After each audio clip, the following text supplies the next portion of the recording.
I was on stage a couple of months ago in our global conference, Knowledge 23. We have one every year in Las Vegas. And I was on stage with the US Department of Agriculture talking about a process that they took with our low code technologies from 6 weeks down to 30 minutes. It was a compliance examination process. Think Mhm. about that for a minute. What, 6 weeks to 30 minutes? They can now perform more exams in a week than they used to be able to do in a year. Think about how that's fundamentally going to change those employees' life. She's not going to understand coming to a company where they hand her a piece of paper or she's got to send an email and wait for a response from an inbox. They want instantaneous self-service. You start where the pain is. I often joke, people spend, 10 times more on painkillers than they do on vitamins. So if you want to help people, you got to take away their pain. And everybody out there that's watching or listening to this podcast has got something painful about their job that they wish they could automate away.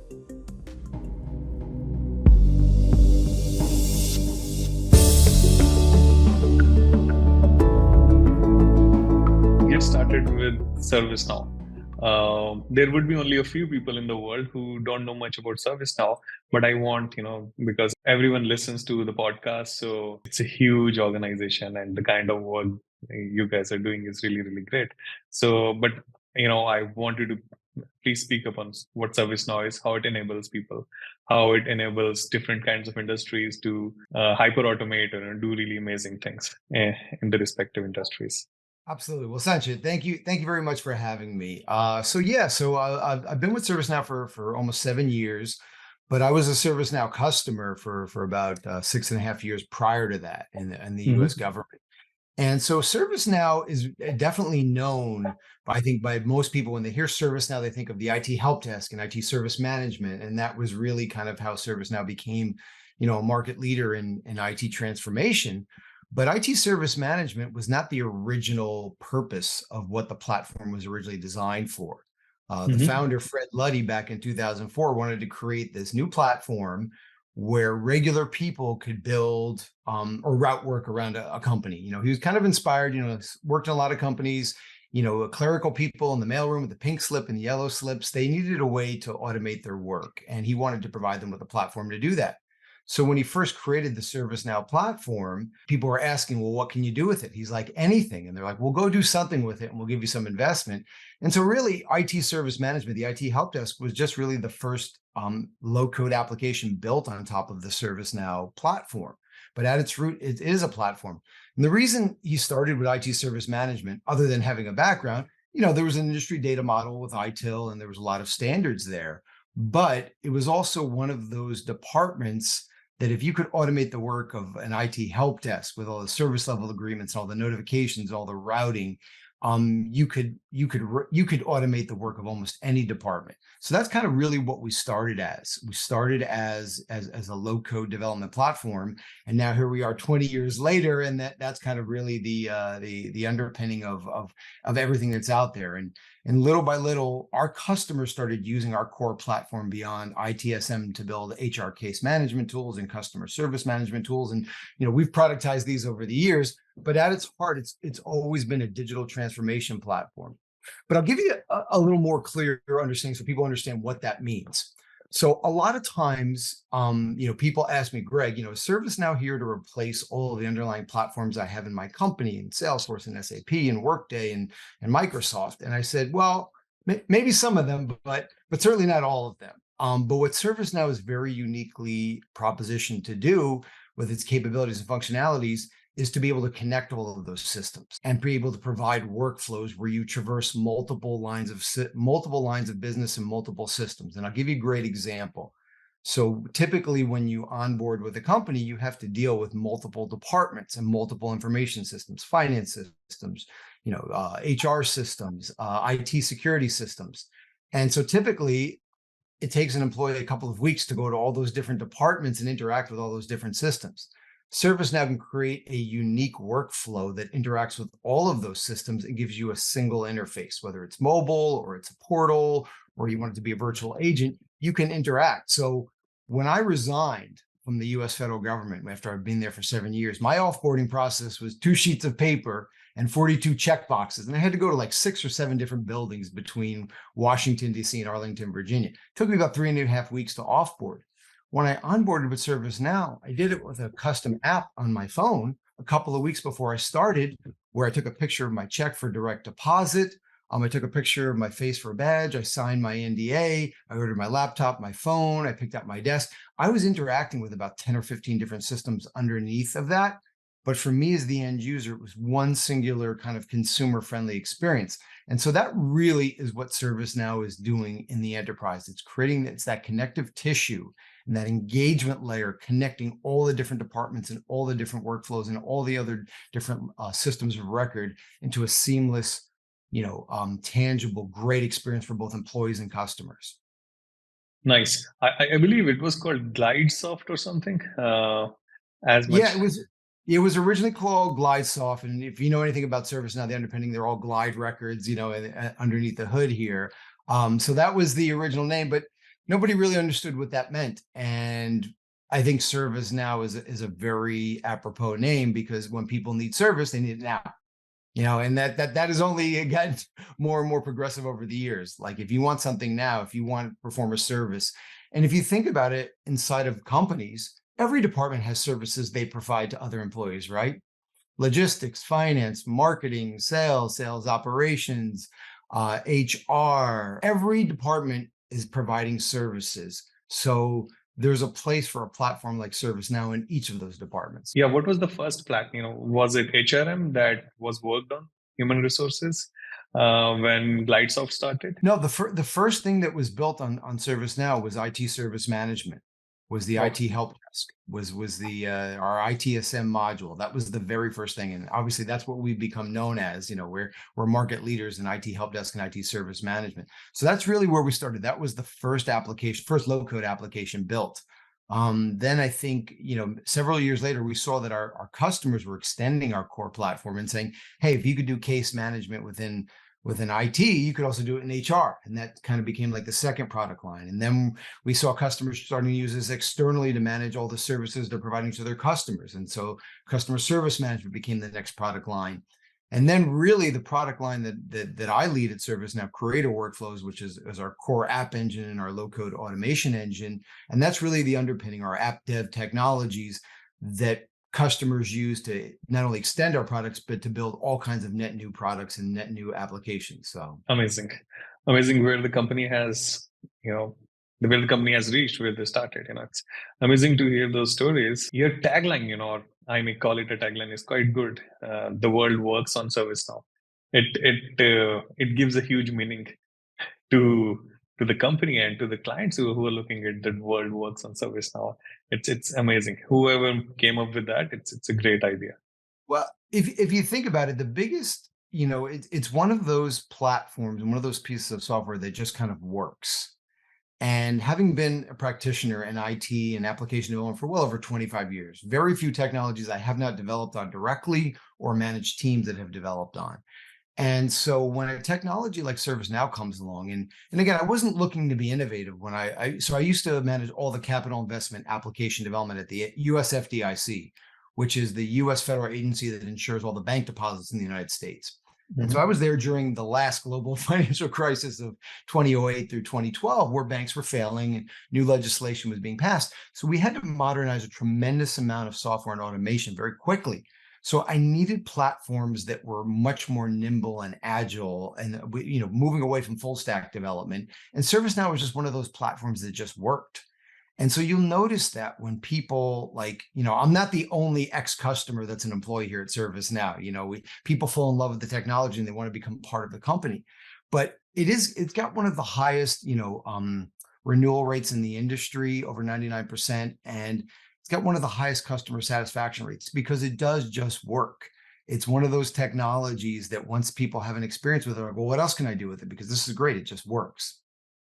Amazing. Yeah, that's why it's such a large organization now. It serves lots of customers, lots of like Fortune 500 companies and lots of governments as well, I guess.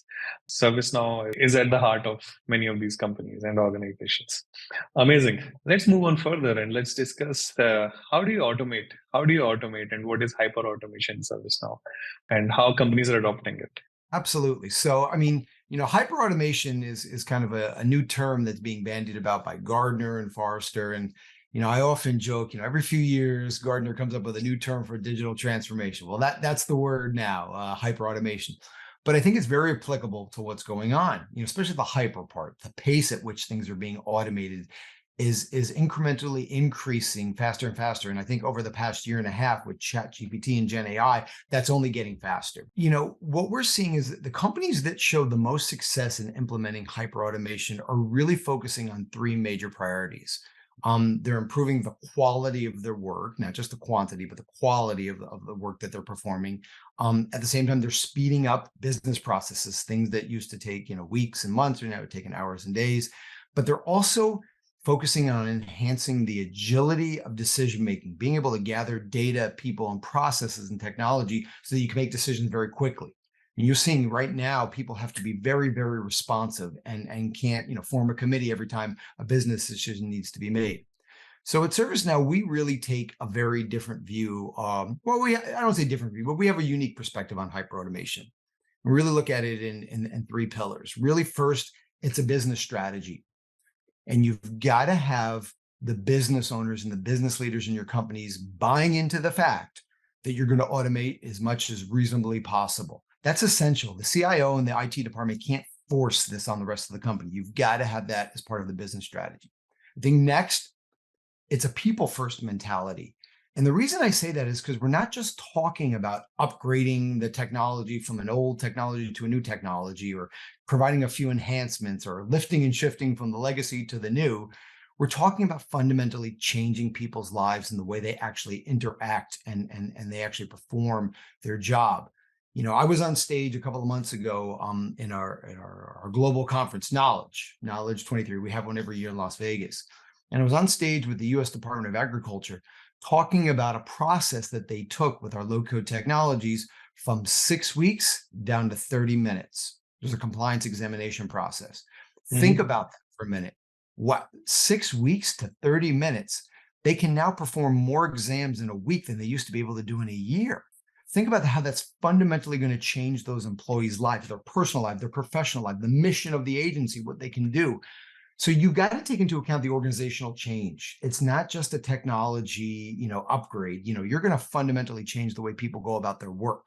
And so you've got to have a really solid organizational change management, culture change management, foundation in place to support that transition. And then finally, and I think most importantly, we look at it as a technology complete toolbox solution. And so with ServiceNow, we believe in giving you all of the capabilities you need for the 4 pillars of hyperautomation so that you can choose the right tool on a single platform for that end-to-end optimization to solve the right problem. I probably meet with about 200 plus CIOs a year globally in different industries and different, countries. And one of the biggest mistakes I see CIOs making is they've invested a lot of money in a particular technology. So suddenly they just start putting everything in that bucket, whether or not it makes good sense or not. You don't have to spend a lot of money on something to use it for the right fit. ServiceNow, we believe in equipping you with an entire platform where you can use the right solution to solve the right problem. I saw this a couple of years ago with CTOs that invested a lot in RPA, and then suddenly everything became a bot. Whether or not that made a lot of sense or not, now when I go back and I talk to a lot of those CTOs, they're like, you know what? I kind of band-aided the problem. I spent way too much money on RPA. I probably should have replaced some of those underlying systems. It would have been cheaper long-term, but they spent so much money on it. Hey, we got to use this. And so at ServiceNow, it's like sometimes the solution might be a custom low-code app. It might be an API integration. It might be an RPA bot. It might be one of our prepackaged solutions like ITSM or HRSD. It might be a virtual chat bot. But we want to give you the right solution to solve the right problem so you can get that return on investment. And what I think makes ServiceNow a very unique platform in the hyperautomation space is that we provide you with all these capabilities on a single platform. A lot of times you have to Frankenstein together different technologies in order to achieve this. And with ServiceNow, we give you the ability right up front on the first pillar to digitize any process within your company, whether you're using our low-code application development tools or any of our prepackaged workflows like ITSM or CSM. We give you that ability to digitize any process. From there, The second pillar, we allow you to automate any task within those processes. So whether you're using native RPA, which we have on our platform, an API integration through our integration hub, chatbots, virtual assistants, any type of workflows or workbooks or playbooks we have or decision trees, we allow you to automate all of those tasks. From there, the third pillar, we allow you to take those processes that were digitized and tasks that were automated, and we allow you to apply and enhance them with intelligence. And not just generative AI, which we'll get to and we'll talk about, but also advanced artificial intelligence, machine learning, platform analytics, getting, process optimization, getting things back from your data in real time. And then finally, the fourth pillar, because we look at this as a cycle, hyperautomation is a journey. It's not a destination. You don't get to declare victory. We give you the tools and functionality to start the process over again with discovery and optimization. So process mining and process optimization tools that allow you to scan your processes both in platform and off platform to look for more possibilities for efficiencies and automation, and seeing if you're getting that return on investment and if you're getting the KPIs met from all these things that you've automated. So we provide you with a single platform with all of these capabilities. Now, I know what you're thinking. How does ServiceNow tackles technology change? Because as you mentioned that there were people, product managers or people, CTOs who use particular kind of technologies to put RPA into effect, and then they ultimately mentioned that it looks like a bot now, but they cannot change the technology.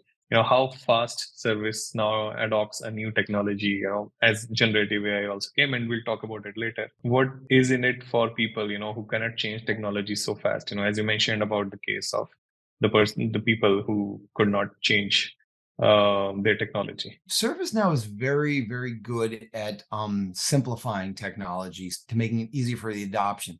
So we take a very unique approach to innovation at ServiceNow. So we're one of the very few technology companies that when we acquire a new company, the first thing we do is we stop selling that product from the company we bought, and we spend about a year to a year and a half replatforming the IP into our native platform.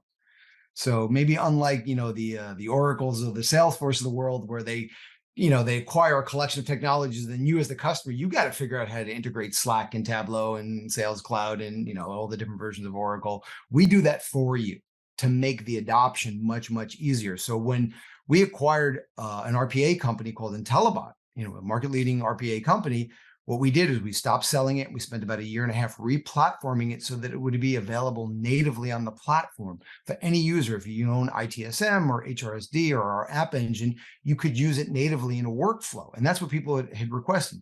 So we spend a lot of that engineering time up front, whether it was when we acquired, some mobile capabilities from a company called SkyGiraffe, or we acquired Element AI for a lot of the artificial intelligence and generative AI. We spent years building that into the platform. So when we launched our generative AI capabilities this year, it was very easy to adopt because it's actually embedded within the functionality of the platform. If you want to use our text to code or text to process functionality, it's natively available in the platform. When you pull up a workflow or you pull up a scripting prompt, it's automatically embedded in line there. So you don't really have to go through much to adopt it. You don't have to integrate with another third party. If you want to integrate, you've built a workflow in ServiceNow, but you want to change the interface for not just a portal, but you want to have a mobile interface, maybe you want to have a virtual agent, you don't have to go and integrate with another technology. We have that built in natively to our platform. So I think that's what makes it very, very easy. And one of the other big cornerstones is we have an integration hub where we've pre-built, hundreds of spokes out of the box that define the connections between ServiceNow and other third-party systems, but it also defines all the actions. So it makes it very easy to drag and drop these spokes into a workflow to connect and bring into account other systems, legacy systems that you have within your enterprise, and bring that data and that information into a workflow. We give you the ability to create your own spokes. We just launched a spoke generator where you can just point it at a system and it will reverse engineer and use AI to create the spokes. So we're doing a lot of things on the engineering side to make it really easy for our customers to adopt technology without this big learning curve. Amazing how you do things while taking in companies, and how you move forward. It's interesting because we're on the precipice of about hitting about $10 billion in revenue. When I joined 7 years ago, it was about $1 billion in revenue, but we are the fastest company to reach this level of success organically. Like, we didn't go out and buy revenue. Sometimes people reach that because they buy a company, they get the people, they get the revenue. Like, we've only bought companies for intellectual property to build into our platform, but we're one of the fastest companies to get to that plateau organically. So it's a very solid platform. With the hyper automation, what are the trends that you're seeing? How things are moving in hyper automation world, with the term hyper automation, and how is the democratization of automation happening? I see a lot of things going on, kind of in the industry right now. I think what we kind of saw kind of coming out of COVID and remote working is that there's just been this acceleration and need for speed, if you will, where things that used to take months or years to automate need to be automated in hours and days. So we're just seeing this. We've got to move faster, like across the board. It's no longer put the RFP out and we'll wait a couple months. But what I don't see is, I don't just see, I mean, we've seen this before, there's new technology and there's a lot of lift and shift of just the old technology to the new technology, but I don't see a lot of lifting and shifting out there. What I do see is that kind of COVID and supply chain disruption, a lot of things that have been very disruptive over these last few years, exposed that a lot of business processes inside of companies was not very efficient or resilient. So lifting and shifting it is not going to solve the problem. So I see a need to not only accelerate the digital adoption, but also do process reengineering and process efficiency at the same time, not slowing down. You can't take a 6-month process reengineering process. Like, we've got to do that at the same time. And then I think the other big trend that I'm seeing is experience and competing on experience, not just for customer experience. I think traditionally companies have always competed for customer experience, more market share, but now I see companies competing on employee experience. And I think we saw with the great reshuffle and the great resignation, people were leaving companies where the work experiences weren't that great. And they're just kind of expecting it, especially this next generation that's coming in. My 17-year-old daughter has grown up in the digital age. Everything in her personal, consumer, and academic life is completely digital. She's not going to understand coming to a company where they hand her a piece of paper, or she's got to send an email and wait for a response from an inbox. They want instantaneous self-service. And so people are not going to go work for these companies any longer. If you want to attract and then retain the best talent, you will, you're going to have to start to compete for these experiences. So really what we see is that, there's a shortage of tech talent out there. You can't hire your way out of this problem. There's not enough automators out there. So, and the expectations are just simply off the board. And you also see that companies still have a tremendous amount of technical debt and legacy technologies. So the way I see a lot of companies approaching hyperautomation now is, one, choosing low-code platforms and generative AI technologies that actually enable a wider pool of developers. So one, low-code and generative AI solve two problems. One, they take your existing developers, your professional developers, and they make them way more productive. They can write sophisticated systems without producing as much code. Same time, it widens your pool of available developers by empowering and democratizing people in lines of business that aren't traditionally automators to help with this backlog. I think next, I see a lot of CIOs doing a consolidation. So where maybe 10 years ago, they needed about 15 to 20 different platforms to run the company, now they're consolidating down to like 6 or 7. What has happened, a lot of these technologies and platforms have grown up over the years and they do much more things. So you don't need as many anymore. Where 10 years ago, maybe you needed a different platform for everything. So I see a big consolidation. And then really, I think the biggest thing is looking at workflow and connected platforms like ServiceNow to provide these great experiences. Every CIO that I meet or chief digital officer is like, Gregg, I want to create the Uber and the Amazon experiences for all my employees. And I challenge them a little bit. I chuckle because I hear that like twice a week, every week. And I'm like, well, what do you mean by that? Like, what makes Amazon such a great experience? It's not the UI. It's not a bunch of pretty colors, because the Amazon UI is kind of dated. It's a little ugly, but what makes Amazon a great experience is 2 clicks, packages at my door. Uber, 2 clicks, cars at my, it's the simplicity.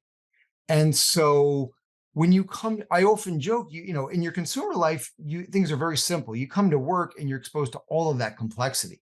If you think about those 2 clicks on Amazon, underneath those 2 clicks, there's shipping systems, fulfillment systems, inventory systems, finance systems, publishing systems, shopping systems, e-commerce systems. You're not exposed to any of that. You come to work, you're exposed to all of that complexity, right? Very So right. you see, so in order to create these great experiences, you have to abstract users from that. And that's what I see a lot of CIOs now with hyperautomation. You're using platforms like ServiceNow as that connective tissue and that engagement layer over a lot of their legacy technologies to provide those great experiences to both their customers and their employees. I mean, how often do you call up a customer service thing and they're like, oh, that's not my department. You've got to go to you got to call somewhere else, or that's not my problem.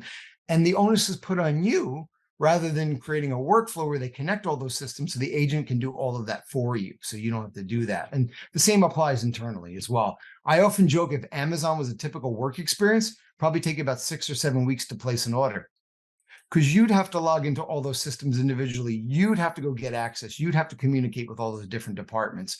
So that's really one of the ways that a lot of CIOs are adopting hyperautomation platforms like ServiceNow to create those great connected experiences. So microservices are being in place, right? Absolutely.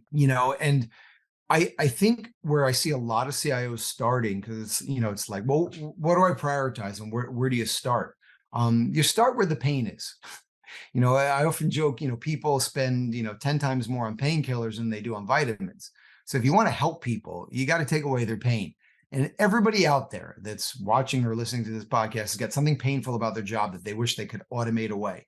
And so that's where I see a lot of CIOs kind of starting to take away and chip away at the friction.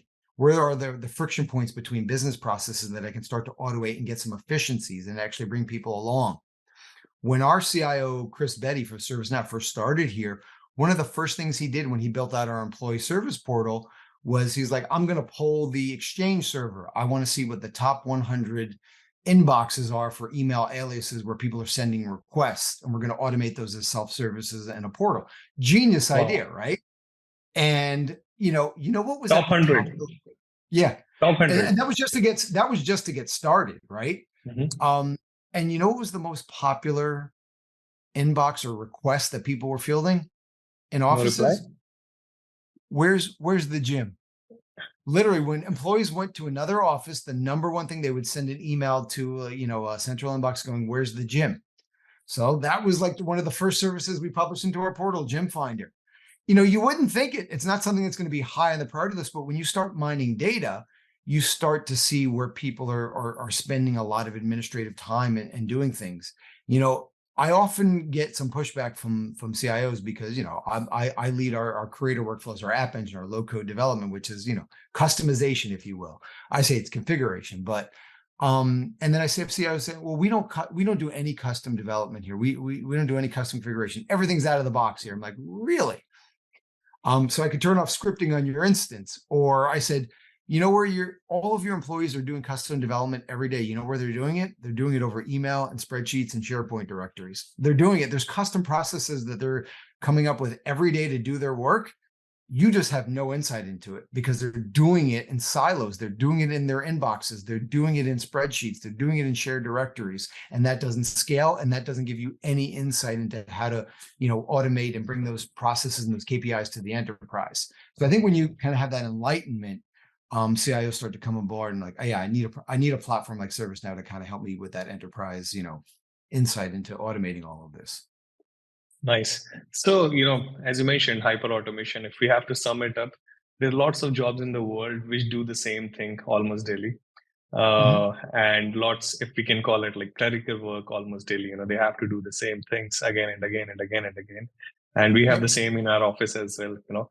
We try to automate it. And once it's automated, people can do the stuff that really, really matters. Because doing the same thing again and again is something which sucks up lots of time. And companies can elevate much higher if people can be highly productive with really amazing work that really, really matters.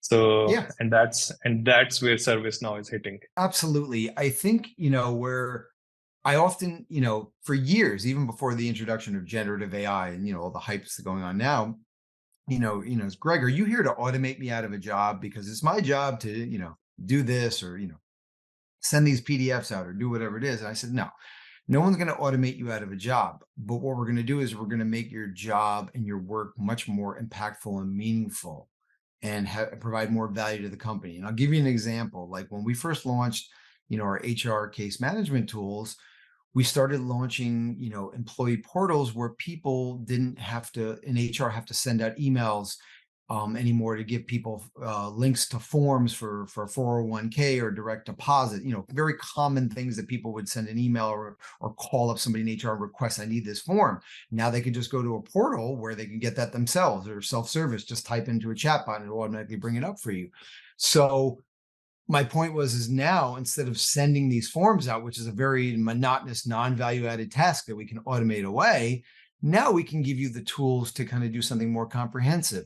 Now we can actually give you machine learning and artificial intelligence and start scanning all the HR requests that are coming in through the portal, seeing which requests lead to unfulfilled items, create new catalog items or new knowledge articles, or maybe you can come through with an employee retention program. You could scan through the concerns that people submit that lead to lawsuits or to firing or to people quitting and start to mine through that data and look for patterns here to ward off lawsuits and come up with better employee retention programs and benefits. You didn't have time to do that work before because you were doing all this manual administrative tasks. And two, you didn't have the intelligence to be able to mine through your data because everything was being done over email. So, I mean, it's kind of two birds with one. So now, are you more valuable just sending out forms to somebody in HR, or are you more valuable giving people insight into the data there and coming up with new business programs to help retain and attract better employees? So, of course, the data, of course, the insights, and we can do much more better work when we have all those. exactly. Greg, what are the future trends? How do you see hyper automation moving, from now on, maybe to the decade or so, maybe in 2030s or so? Yeah, well, I think, things just got a turbo boost here in the past year with the launch of ChatGPT and just like every company now launching their own Copilot and generative AI. So I think where I see things going is I see that the pace of the democratization of automation and development increasing beyond anybody's wildest imagination.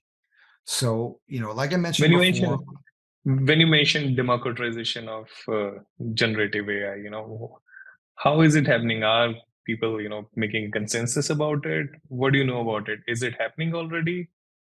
so I see over the last 3 or 4 years, many companies started democratizing automation with low code technologies, lowering the bar, like our tools. And there's a lot of low code tools out there that are now empowering people in lines of business that are not traditional developers to help automate their jobs. And so this is kind of still a niche. And maybe you see companies with like 20% penetration and adoption. I see this going up dramatically now with generative AI because you've just lowered the bar and increased the productivity of non-developers to be able to automate their jobs. So where I think right now a lot of companies are still launching low-code citizen developer programs, and though generative AI will help aid those tools, they're still very hesitant. A lot of places like, I don't want to empower lines of business to do automation because they're going to create sprawl and they're going to create technical debt. But I think, platforms like ServiceNow are providing the guardrails and the governance around doing that now so that you could do that in a safe way. And the companies that are coming out with low-code citizen development programs are getting the benefit of empowering the people closest to the business problems to innovate on their own. I'll give you an example. Here at ServiceNow, we have our own low-code citizen developer program. And you know who the most prolific developers are in our low-code citizen developer program? Our finance department. They run their own hackathons and ideathons. And I'll give you an example. 2 tax analysts last year built this tax portal application. We're a global company. We have tax obligations in literally dozens of countries and, 50 states in the United States. We have a lot of tax payments due to a lot of municipalities and a lot of due dates. We were managing that over in spreadsheets and email to kind of track all of that.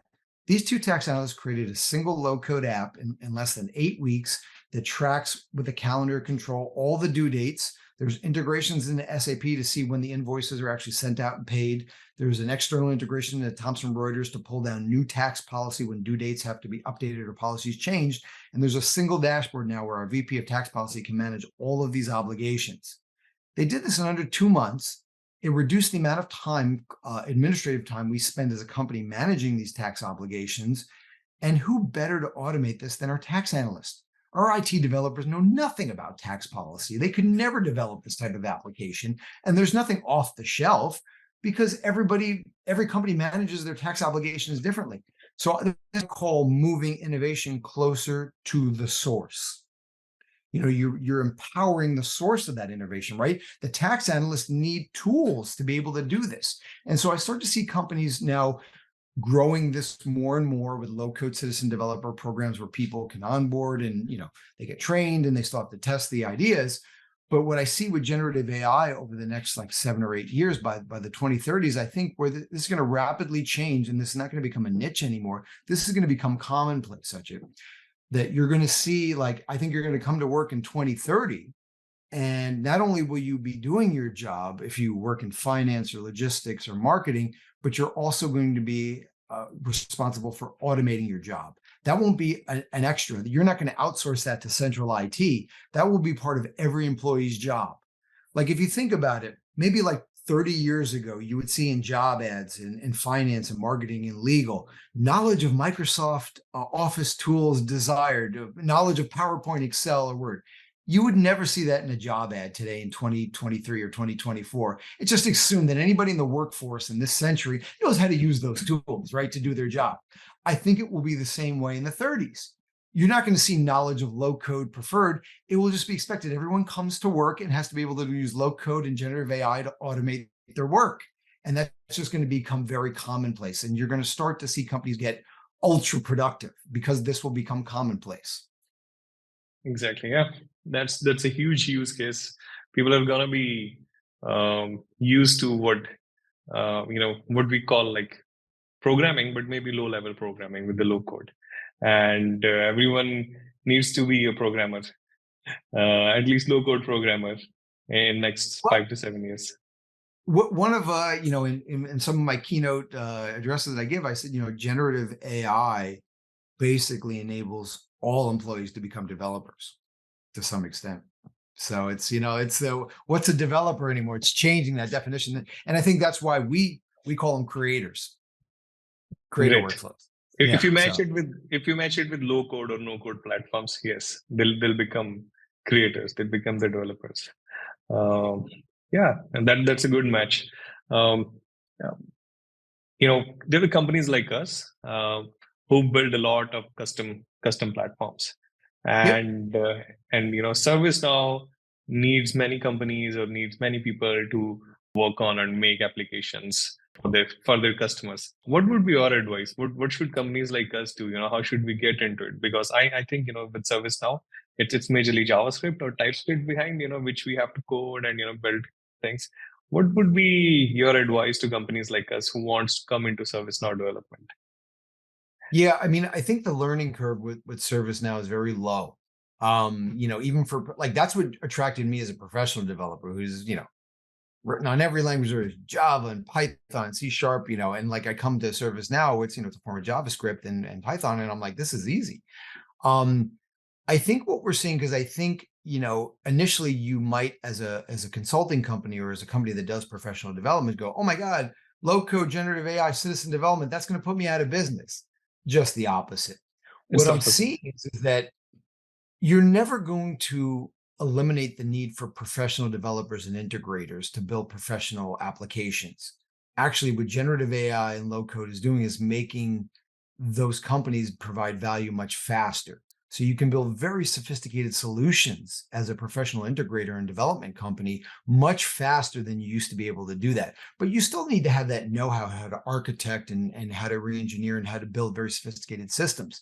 And the low-code stuff is a little bit more business-centric. It's stuff that you don't need, implementation partners, and you don't need these are maybe a little bit more of the low-hanging fruit, the lunch menu app, the tax portal app, stuff that we're not going to outsource, but it's you can work hand in hand. And so I see a lot of integrators launching citizen developer offerings for their customers. They go in and they have like success in 90 days. They help their customers do two things. One, as the integrator, they develop the professional solutions. They still get the big contracts to develop all the very sophisticated applications they built on ServiceNow. At the same time, they help them set up a governance and low-code citizen developer program to empower their lines of business and to manage that governance and that ideation. And then when the low-code developers in each of the lines of business build an app, they register it as a configuration item in their CMDB, and they help them manage that on ServiceNow. So they're kind of getting the best of both worlds. They're tapping into low code and generative AI to build very sophisticated solutions for their customers much faster. And they're also offering their customers the ability and the services to help them set up a manageable citizen dev low code platform program inside their companies. Amazing. So, for the best case scenario, a company like us, illuminz, if we have to start a branch of ours, and we have to go into ServiceNow development, into low code development. Yep. How do we get started? Do we get started with taking a course from ServiceNow, or maybe YouTube or some other place where we can get a course? And then how do we take that course? Would there be any help from ServiceNow? And then how do we manage to find the clients? These would be practical questions by companies like Wow, us. how to start a ServiceNow business? You want me to give you the secret business plan, huh? No, there's so much opportunity. Like I have a lot of friends in capital investment, and I'm just saying, like if there is a shortage of ServiceNow developers out there and ServiceNow integrators. I mean, there is more work than there are qualified people to do it. So if I'm going to start a company, I'm definitely going to start a ServiceNow service provider. But you don't have to spend much money to get started. You can go to developer.servicenow.com right now. And in a few minutes, create an account, you get a free instance, and you can start taking hundreds of different learning paths on how to build portals or mobile apps or generative AI or how to do ERP modernization, how to build custom spokes or playbooks. And literally within a few hours, you're up and running. And you can start to build some very simple applications. Now there's hundreds of learning paths there for free. Now there are paid courses if you want to go and do some classroom instruction or some virtual online stuff that's a little more comprehensive. We do have some paid offerings, and there are people that offer that. I know we have an entire partner onboarding program where if somebody becomes a ServiceNow partner, they get a few people trained and certified. Then ServiceNow can provide private training for certified partners at the different levels. I mean, there's a much more sophisticated partner program there. To me, if you go on, the best place to get started looking for business is one, work with some of the bigger integrators. They do a lot of subcontracting down to the lower integrators because there's more work than there are qualified people. So that's kind of a good way to break into it. Is partnering with some of the bigger integrators who have these giant ServiceNow contracts, but they don't have enough qualified people to fulfill them. The second area I look is go to the ServiceNow community. So ServiceNow, community.servicenow.com. There's a whole developer online community where people are not only posting code snippets and routines and sharing all kinds of different things, but they're also posting opportunities. Hey, we're looking for a team to do this. We're looking for, there's a lot of gigs that are on there that people, kind of advertise. So there are different ways to kind of break into it, but those are definitely the places I would start. Great, that's helpful. So developer.servicenow.com is the place to get started. Developer.servicenow.com is the place to get started. Yep. We'll put the link. Amazing. And one of the other things, if you also want to look up lowcodeworkshops.com, where I lead a global solution consulting team of close to 70 different solution consultants for creator workflows globally. And we do workshops for our customers, like in pretty much every city and every week. There's one in different geos, and you could look up ones there, and you could sign up for free for one of those classes where you come in for a day. We do like a little mini hackathon. You build your first app. We kind of make it fun. So if there's one of those in your area, you can definitely sign up for one of those. So nice. Lowcodeworkshops.com. Okay, yep. Great. Yeah, I think we'll onboard on ServiceNow. You sold it to us. Amazing. I have that effect on people. So amazing. Now let's put generative AI in perspective. What is the approach with ServiceNow? How are you moving into Gen AI and LLMs and all those things? Yeah. So, I think that the thing that makes ServiceNow very unique is we didn't just jump into this space. Right now, every company on earth and every CIO I've met with for the past 12 months here has got to come up with an AI strategy. And so the nice thing is that ServiceNow can really make you a first mover in this area, because we've been planning for this for the past 6 or 7 years. And when it comes to generative AI coding, it's not a question of if or when, it's now.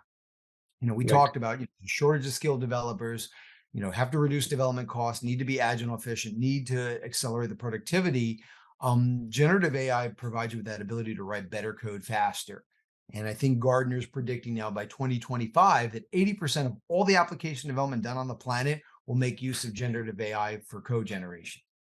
So in the last 6 years, I think I told you earlier, when we acquire a company, what do? Is we acquire for the intellectual property and we build that IP into our platform.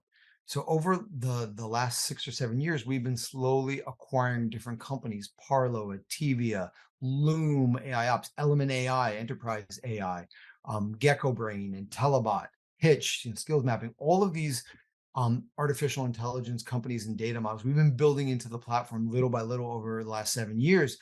And one of the great things that we did is we did a partnership with Hugging Face and NVIDIA to build our own large language learning model, Star Coder, that is built on data that we've trained it on. So I think the approach that we've taken is that there's really fundamentally two different models out there for large language learning models.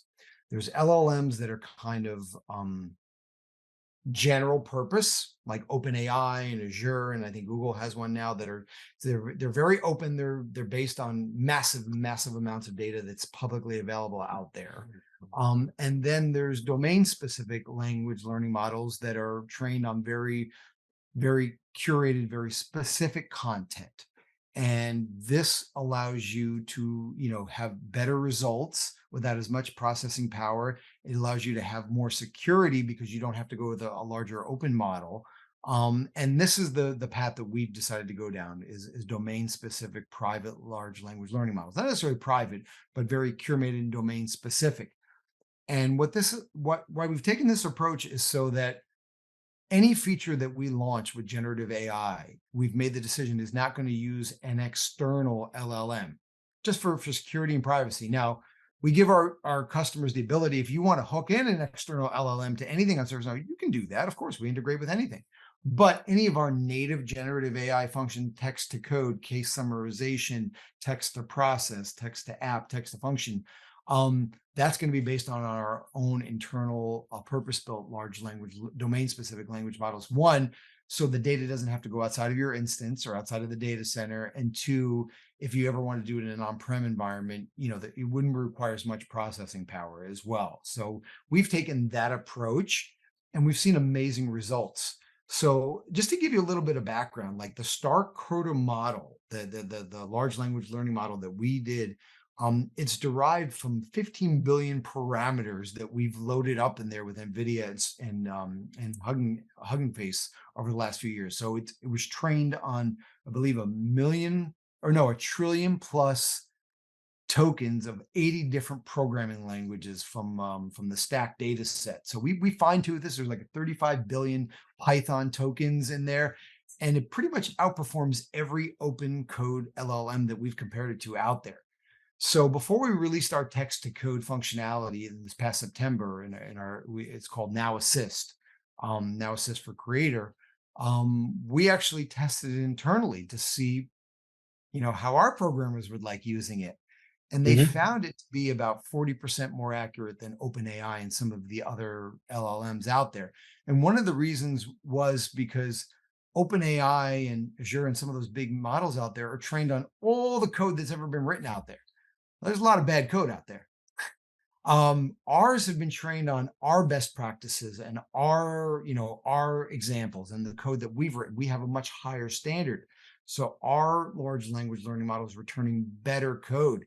And even our own developers who we went through this and they thought that they might be 10 or 20% more productive, they found in some cases they were 50 to 70% more productive in writing their code. They were just they thought they were going to have to do a lot of modifications to the code after it was suggested from the LLMs, and they're like, this is really good code. You're not only getting really good code, but it also does code complete. So as you're actually coding the syntax of the JavaScript, it will complete it for you, kind of like Microsoft Word, auto completes the grammar. Now we're auto completing the syntax of the language. So it's making programmers much more productive than we had originally seen. And we're starting to see things being built much quicker, like things taking a few hours that used to take a few weeks. So Nice. If I'm using ServiceNow's generative AI, and I'm your customer, so um, you're not, if I use only ServiceNow's, if I integrate everything together for the security of it, I'm not using any third party. My yep, IP would be protected, right? yep, yes, it would never leave your instance. It would never go anywhere. And our models won't be trained on your data.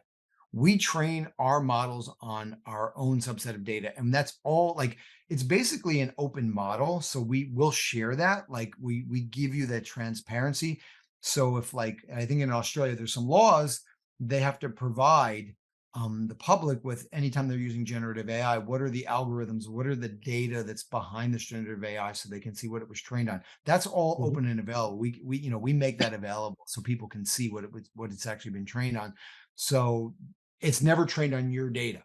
So we have some intelligence agencies that are using this, and they want it private, and that's one of the reasons that we made this decision to use our own LLMs, so we didn't have to worry about the data being misused or going out there into a public domain. But I would caution companies that are hesitant about using public, generative AI models because they don't want to share their data. Do you let your employees use Google? Because every time an employee uses the Google search browser, they're tracking the IP address and what did employees of this company type in and what are they searching for. So I'm just saying, like, you know, this Right. is just on a different scale. That's all. So, Yeah, the scale is different. you know, Yeah, because with ServiceNow, we are doing much more internal things.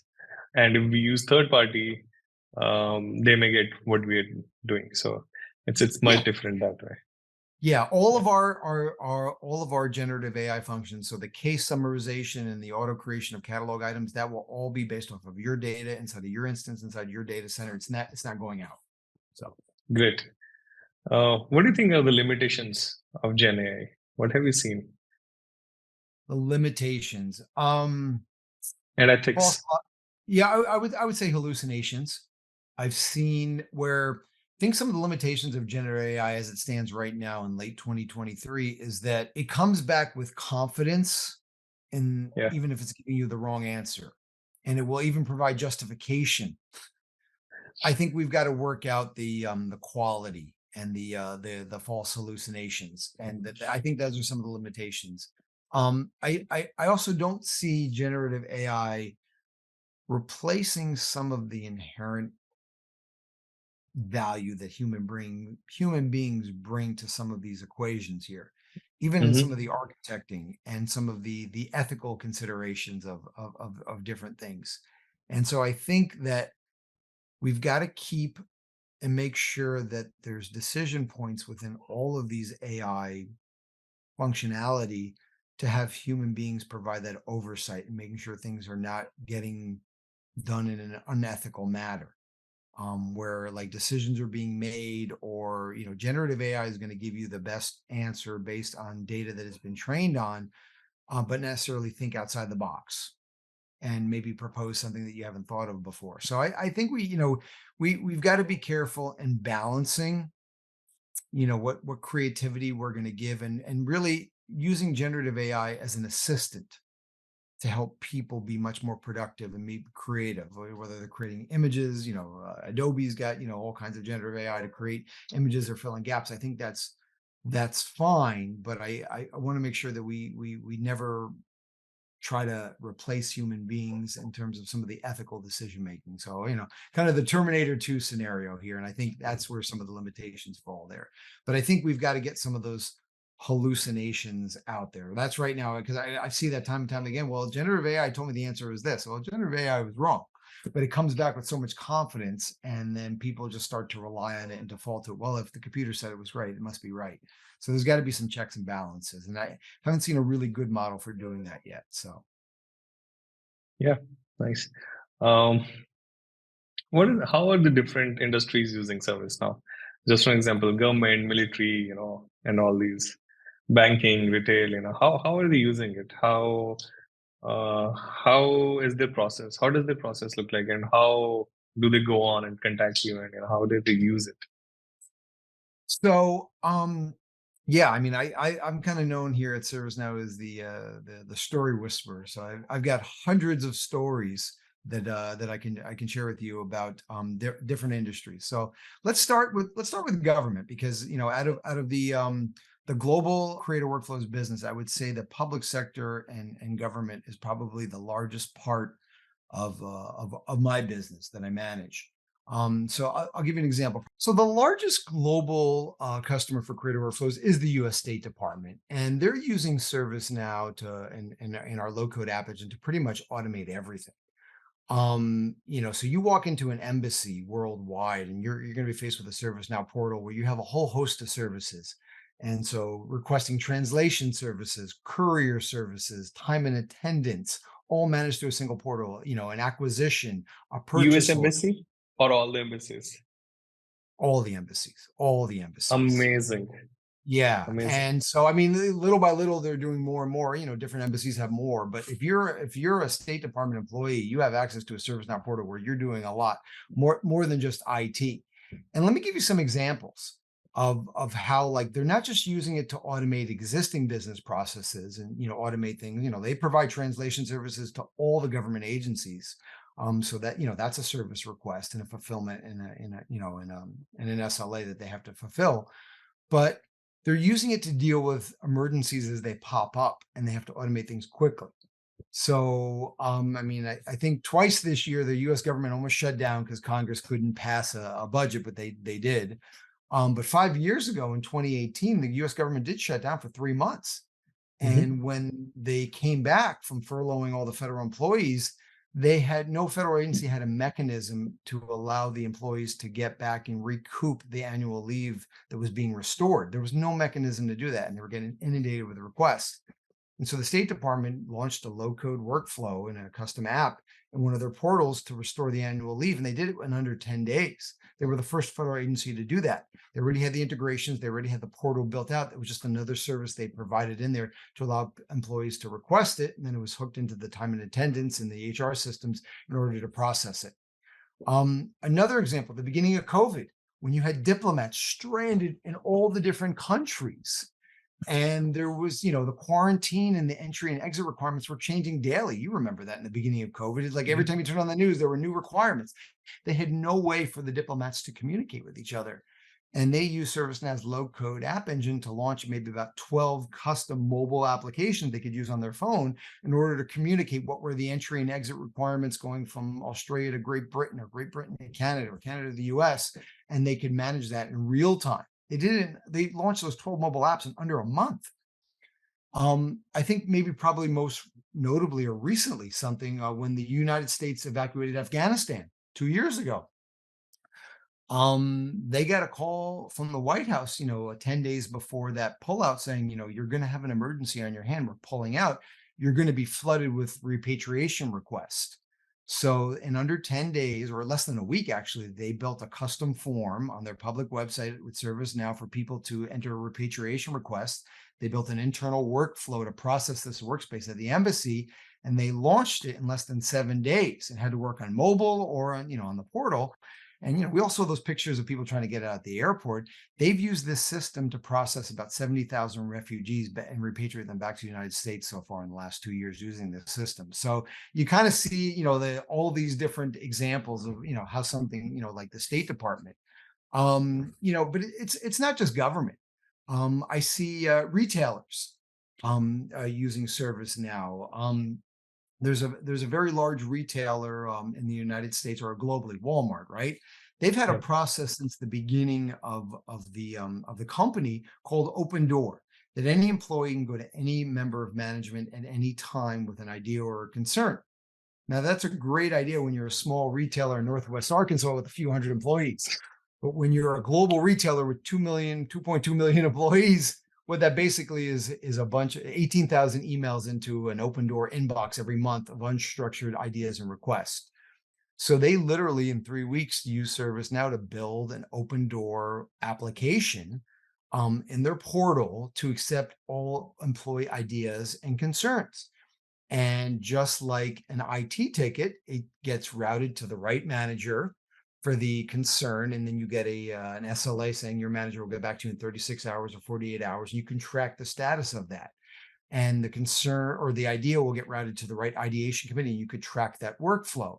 Um, but since they're a retailer, they have to have an interface that works not only for corporate employees using a portal through a web browser, but they're retail associates that don't have any corporate equipment. They don't have laptops, they don't have phones, they have an iPad in the break room, and they don't even have a corporate email address. So they've got to use their personal Gmail or Hotmail.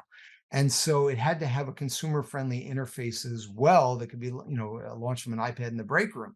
And this was built in under 3 weeks and launched and scaled out to a few stores, and they've gone on. But another process you wouldn't think of ServiceNow for to deal with employees' ideas and concerns.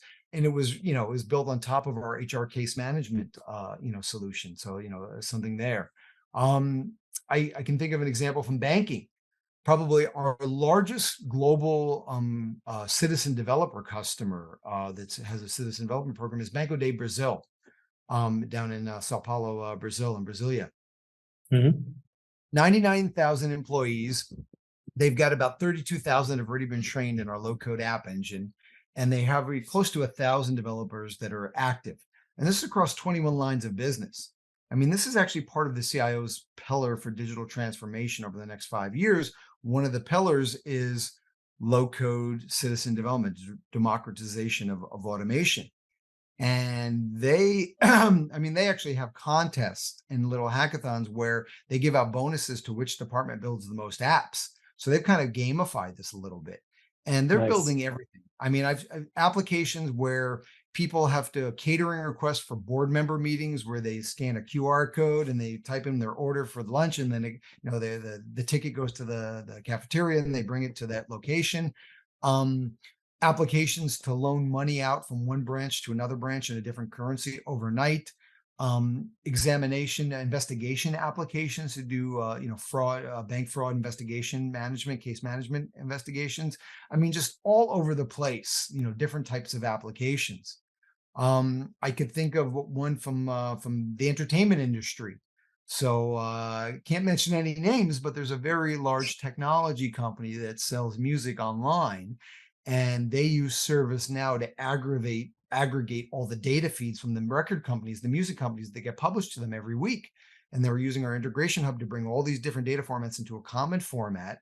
And then they're using a custom ServiceNow App Engine workflow to route this information around to like 9 different departments for approval, where they have to review the lyrics and the icons and the descriptions and the prices. And there's a lot of information that needs to be vetted and approved before it can be published into their online music store. And this is all being done on ServiceNow. And just like, IT tickets, some of them have to be white glove. When your CEO launches a help desk ticket, it has to take a little bit of a higher priority over someone out in the field. They have certain music artists that need to be prioritized over others to get into the store faster. So they created a VIP, a very important curators application to accelerate maybe Beyonce and Coldplay and some of the more important artists. So you really see there's a wide spectrum of different things that people are automating with our platform in different industries.